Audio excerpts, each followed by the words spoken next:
Guys, welcome to Better Bachelor. My name is Joker with a face for radio and a voice for print.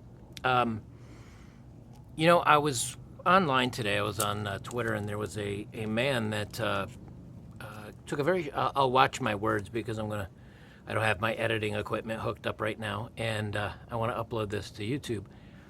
I saw an attack today in France where a man of foreign descent, I believe he was Syrian, wanting to get immigrant status, had gone to a park and had taken a pig sticker, sharp object about 5 inches long, and decided to stick that in a bunch of kids ranging from, I think, 2 to 4 years old and their mother. And so I think 4 or 5 people were pretty badly wounded. I'm hoping the kids, make it okay. I hope everybody makes it okay, obviously. And the big concern wasn't so much for the mother or the children, but that this story would be used to, say, hey, this is why maybe we need to watch how many people are coming into our country and flooding in, and these aren't necessarily the people that we want to come into this country. And they were all concerned about the narrative that would come from that. But the other thing that I found striking is in the video there were 4 or 5 men, maybe 2 or 3 men, and one of them kind of chased after the guy a little bit, and you have to be the center of attention, really. One of the guys ran after him and swung his backpack at the guy a little bit, but really very little effort involved in it. And a lot of the comments that I noticed, because this went very viral today on Twitter, hundreds of thousands of views, but they keep removing the video. When I mean the original sources of it, because, again, it doesn't paint the narrative that the media wants to be painted.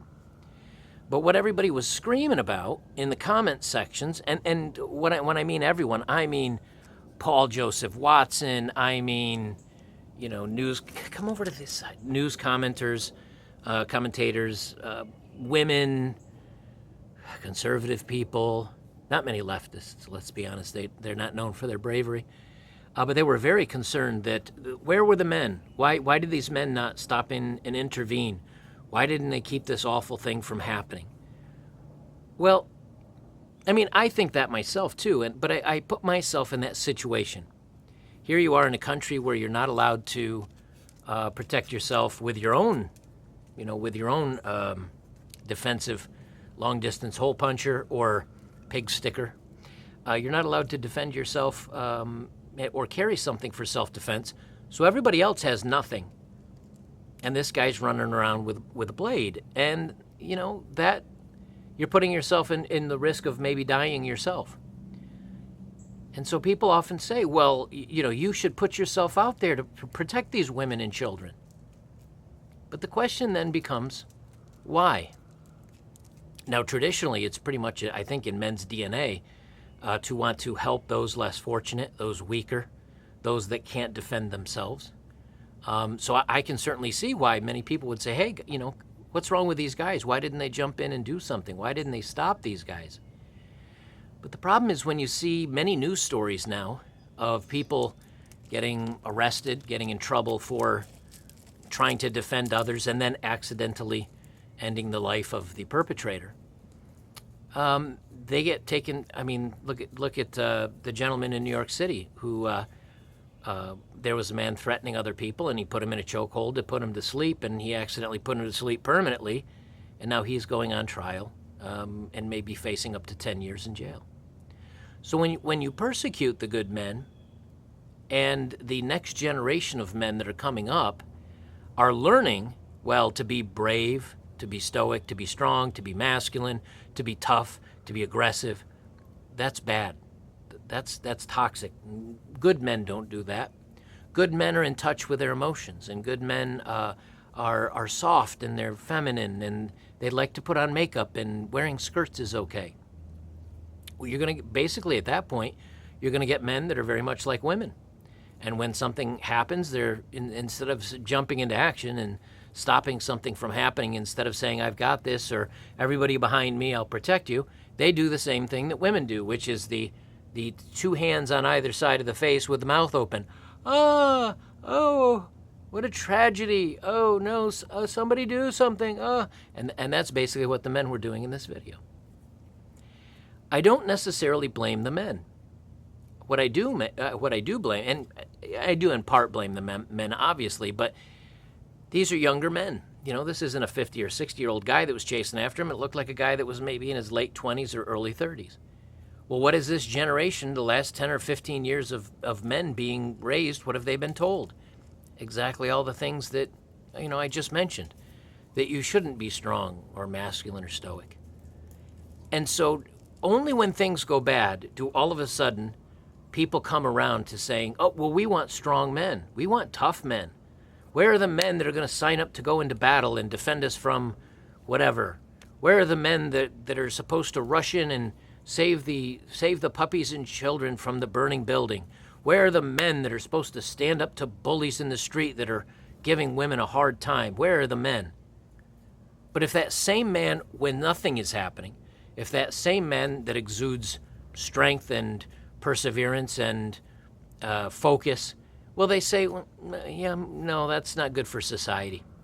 It's toxic. We need those men to go away. Well, congratulations. You've done it. You've done it. You've turned all young men, not all, but you understand what I'm saying. At least the message is going out to turn all young men into young women when it comes to how to deal with emotions. And this is where the this is going to be a reoccurring theme, I think. And not just me saying it, but you're going to start to see this in your lives, where you're going to say, man, we got a bunch of weak men.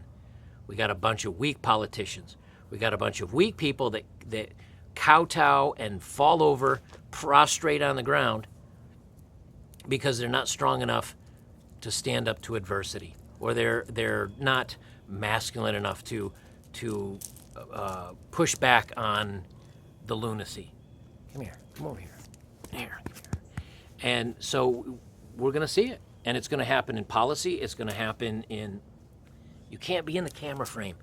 It's going to happen in policy. It's going to happen in policy. It's going to happen...